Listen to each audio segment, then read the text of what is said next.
Mga bro, naglanding na ang mga halimaw ng ere, ang F-35A Lightning II ng US Air Force sa Clark Air Base para sa ikalawang yugto ng Exercise Scope Thunder Philippines 2025. Ito na ang sinasabi nating full power demonstration ng 5th generation stealth technology right in our backyard. Hindi ito simulation lang, real deal ito, mga bro. At teka, may dagdag kilig, may sightings din di umano ng F-22 Raptor stealth fighters ng USAF. Oo, mga bro, Raptor? Ang fighter jet na parang ninja sa ere, hindi mo na makita, nandyan na pala. Kung totoo to, ibig sabihin, hindi lang pakitang gilas ang galawan dito, ito'y full package training and interoperability.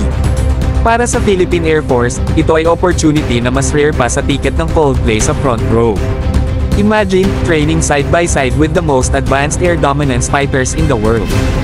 Ito ang klase ng exercise na hindi lang nagpapalakas ng skills, nagpapalawak din ng network, credibility, at respeto sa international arena.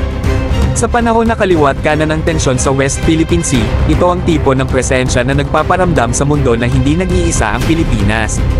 Kung sabayan pa ng proper modernization ng ating sariling assets, edi mas lalong panalo. Makikita rin dito kung gaano kahalaga ang mga air bases natin tulad ng Clark.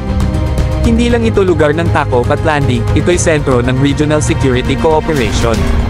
And with the PAF gaining more exposure to high-tech platforms like the F-35 at F-22, mas bumibilis ang learning curve at readiness level natin.